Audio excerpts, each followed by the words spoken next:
Welcome and good morning. Again, it's Galaxy today, and of course, I am Uche Onyekoloji. As usual, I got Adana and I got Onye, but I'll allow Adana go first. Adana, good morning.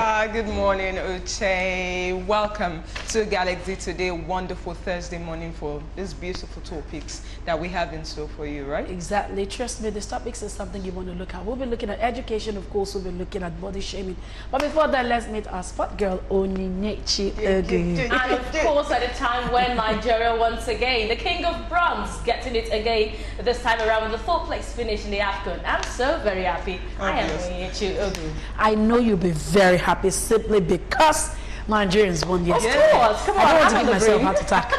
No, Nigeria had a big win in this one, a very big comeback. It's only when we win you support. Come on.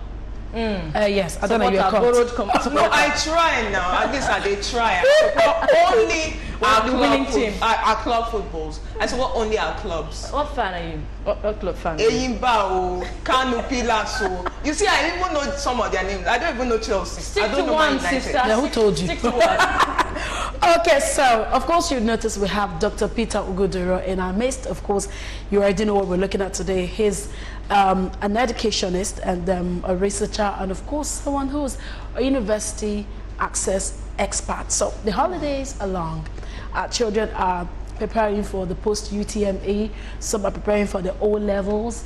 A lot of people are just going to be entering SS3, preparing for next year's exam. And I think this is a topic where mothers, guardians, fathers, parents, and everyone generally should sit and listen to as we look at gaining university admission with ease. That is a very important topic. Welcome. You know, sir, permit me to tell you what it was like in my own days. Okay, go ahead. Tell us. It felt like if you don't go to school, not just school, if you don't go to some particular school, you're not in school, you know. I know that UTME is trying to bring in polytechnics and university together and make them one body, no segregation, but it's still there. It is still very much there. Now, when we talk about gaining admission into university, there's a whole lot. I particularly do not buy the idea of the post-UTME. I mean, when I've written my UME, I have over 200 required cut-off mark. I know sometimes some departments or faculties will tell you, no, if you don't have 200 and you can't enter. But why do I need to do UTME? And if I must do UTME, how do I prepare for UTME? Well, we have to go back a bit into the history of UTME. Okay. It was during Obasanjo's time, and JAM had been conducting UTME. And after some time, the universities discovered that the people who were passing through UTME to come into the university were not living up to expectation. So somebody scores 300 and comes into the classroom as an undergraduate, okay? Virtually everything you say he hasn't had before. He has no foundation to benefit from university education. And so they concluded that the JAMB exam lacked validity, meaning that the wrong people were coming into the university, and possibly the right people were not even having access as a result of all kinds of factors, including examination malpractice. And so they decided to campaign that the government should give them the right to conduct their own exams. As a matter of fact, some of the universities actually asked that JAMB be scrapped, while they have exclusive rights. Or even reform JAM and make JAM questions better. So why go for a 2-level examination when only one can do? Because in some other parts of the world, it's just universities recruit students themselves, really. So they campaign for that, but of course, you know, politics. If you scrap JAM, politicians will lose because the people who represent them in JAM will not be making money that they will use to, you know, conduct elections and things like that. And so they didn't buy the option. So they decided to go for a compromise arrangement where JAM will finish with UTME, then pass on the results to universities who will now shortlist a significant number and put them through another examination, which really is not quite fair. So I agree with you guys. Okay, go ahead. So that's how they got to that point. And The way they go about it is to, in some sense, actually rubbish what JAMB has done to a very large extent. What JAMB has done, the weight of what JAMB has gone now doesn't go beyond about 33%. So close to 70% of what gets into even if I have over 200, I'm still not sure. No.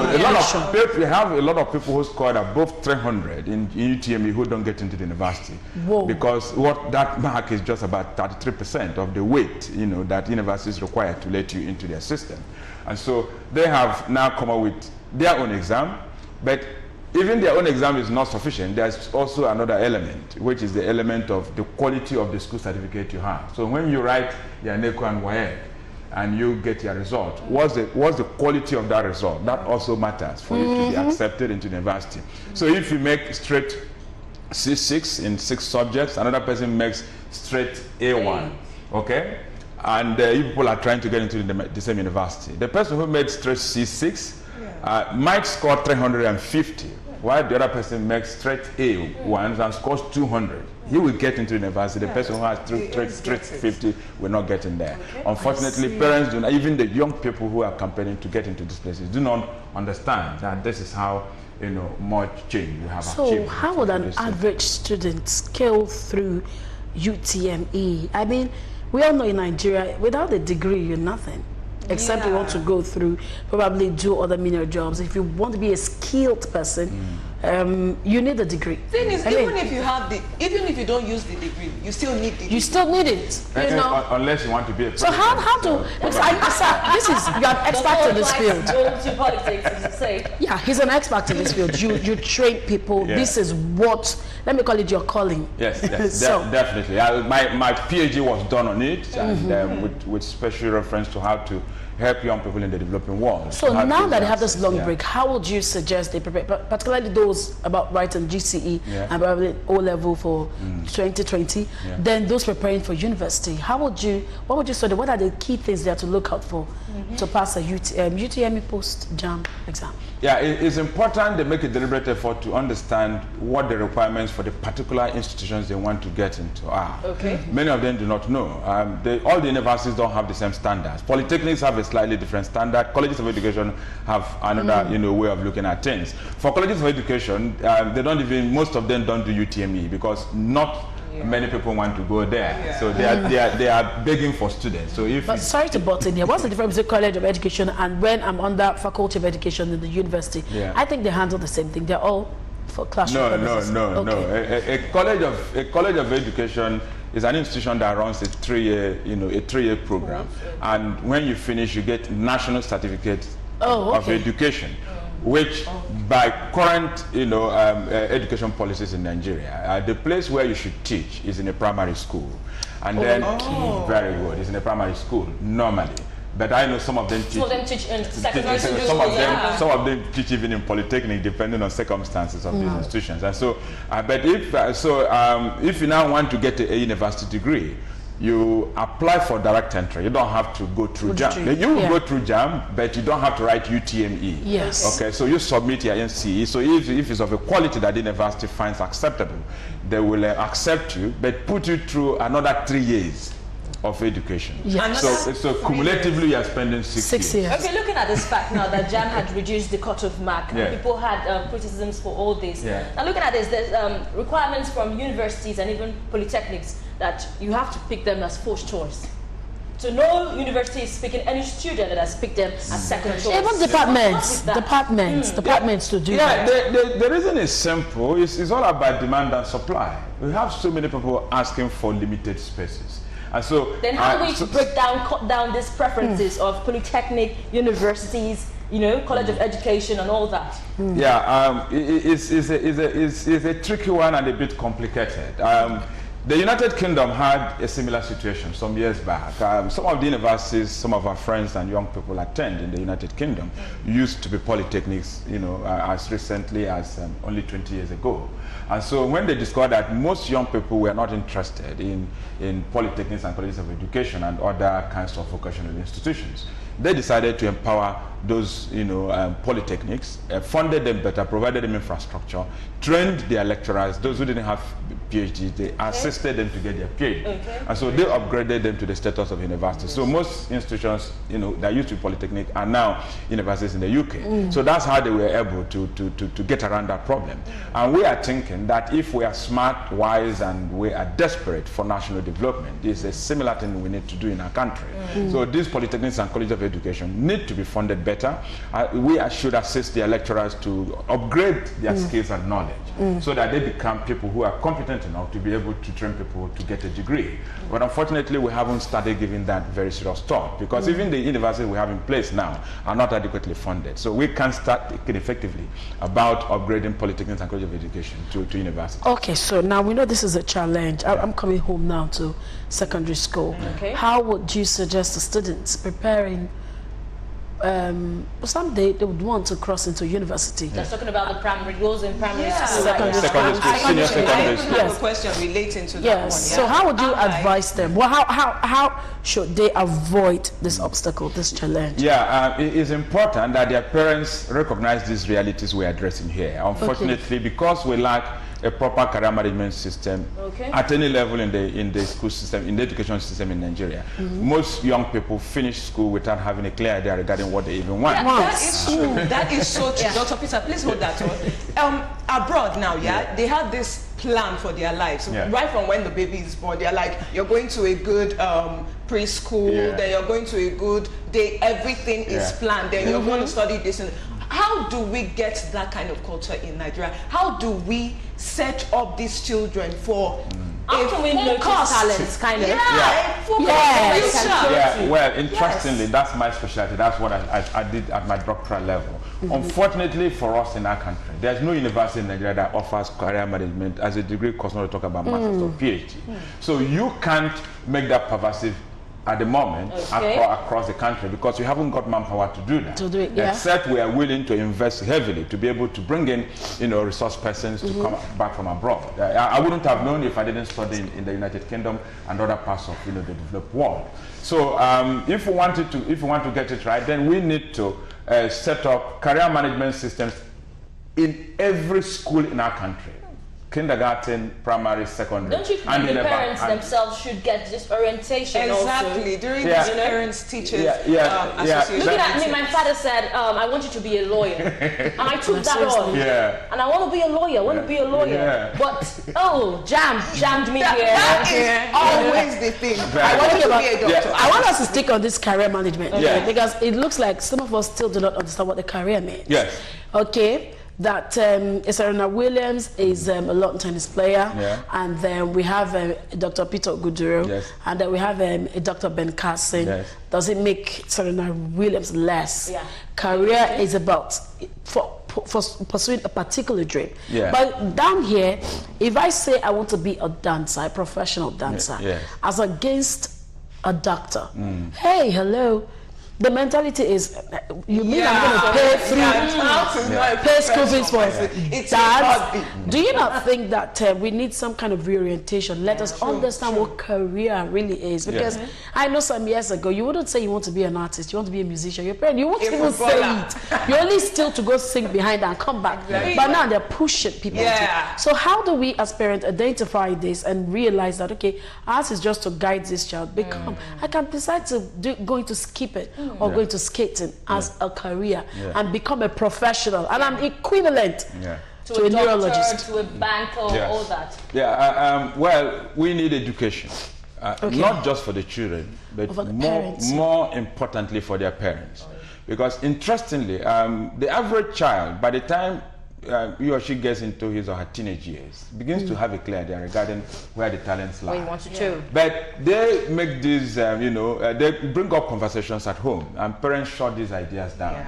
So what I have been doing since I returned from the United Kingdom, is to try to offer for free counseling services that enable parents, to be able to put their children through personality tests, and then work with them to even make choices in terms of what subjects should they study, and what community service should they get involved in, what leadership opportunities should they go for, and how should they use their time, including their leisure time, to be able to maximize, opportunities within their environment.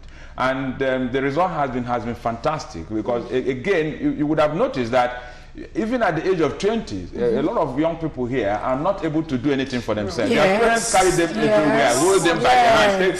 Students at university, they can't go back to school on their own.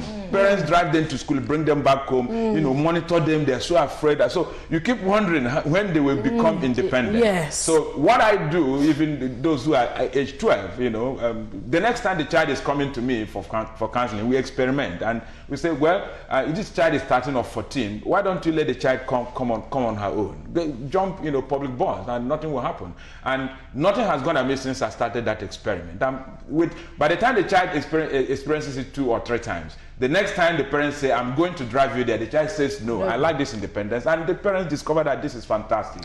They begin to do amazing things. So career, again, we must emphasize, it's not just about making a choice to be a doctor or a dancer or a presenter.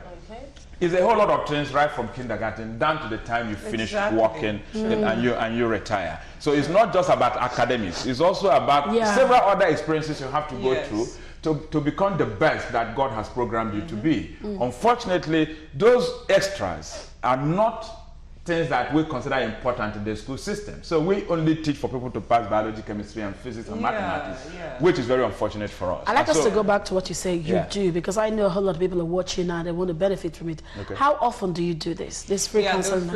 It's available on a daily basis. You can walk into my office at Toyin Street here, 17 Toyin Street in Ikeja, and you get the counseling for free.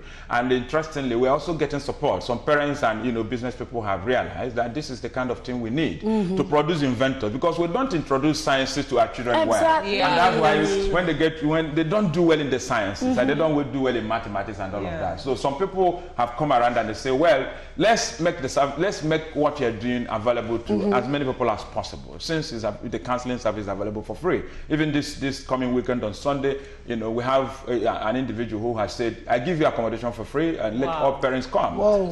Just at our back door here at White House, Joel Ogunnaike Street, and number 31. That's White House Hotels, and that's available for free. So because the accommodation has been provided for free, I'm also going to offer the service for free. So all parents and their children who are in JS3, SS1, SS2, SS3, those in the university who want to understand how to manage their careers, they are all welcome to attend for free. What about those out of the universities? They're still lost. Definitely. People finish university and 5 years down the line, and they are still not. People that are working. Sometimes they don't even know. They are just. That might be straight. Let me just. And it's true. I think a lot of people are actually living for survival. Yes. They're not actually living for importation. They're not. They're just about survival. They've not really found themselves. That's true. And the reason is the fact that the foundation was not properly laid. Okay, so we have been pushing our people into seeking money. Yes. So, but we know that at the end of the day, money is always where I'm so happy. Money is important. But if you start campaigning for money too early in your career, for example, when you are in your teenage years, you lose sight of what it takes to actually make the money that will make you financially independent and financially secure. And that's what happens. And that's why, look at the level of poverty in our country. A country of about 200 million people, 50% of that population are living in abject poverty. Okay? 100 million Nigerians are not sure of where their dinner will come from because of mismanagement of career. That's the truth of the matter. And unfortunately, even people who look like they know, including lawyers, medical doctors, and bankers, they still don't manage their careers of their children well. They train them to become what they are. And they are not even comfortable themselves. Okay, we need to take this break. Please, let's just hold your thoughts, sir. Okay, I'm sure a lot of you are watching and they're wondering how do we get to be involved in this conversation.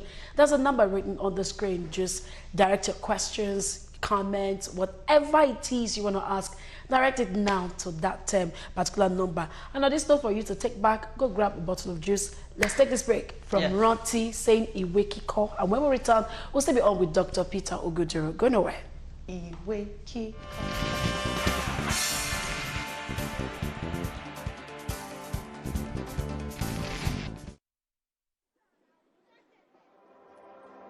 Auntie, I want to be a doctor when I grow up.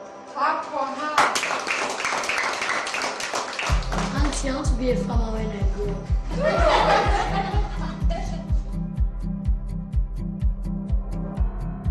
Ìwé kíkọ láìsí ọkọ àti àdá kò ì pẹ́ o, kò ì pẹ́ o. Iṣẹ́ àgbẹ̀ níṣẹ́ ilẹ̀ wa, ẹni kò ṣiṣẹ́ á máa jalè. Ìwé kíkọ láìsí ọkọ àti àdá kò ì pẹ́ o, kò ì pẹ́ o. Iṣẹ́ àgbẹ̀ níṣẹ́ ilẹ̀ wa, ẹni kò ṣiṣẹ́ á máa jalè.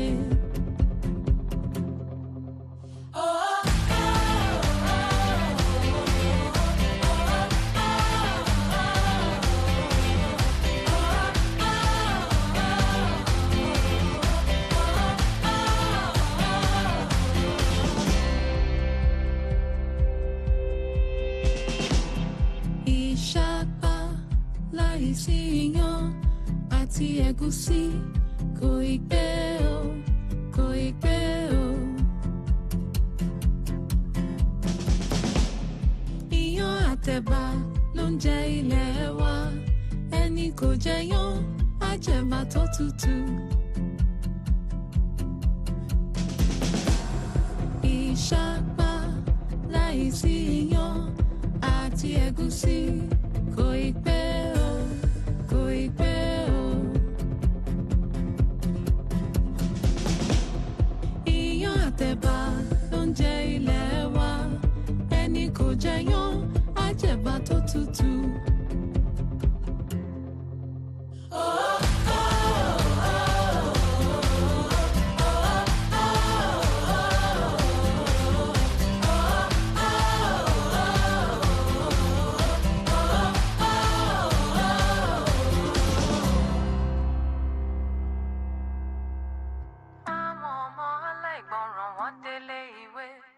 Wọn kò fetí sílẹ̀ sóhun tólùkọ́ kọ́ wọn. Olùkọ́ ní kó kàwé wọn sì máa ṣeré ká. Wọ́n á jẹun jẹun jẹun wọ́n gbọ́dọ̀ roboto. Iṣẹ́ iṣẹ́ ìyẹn kì í ṣe tiwọn. Eré eré eré ṣá ni tiwọn.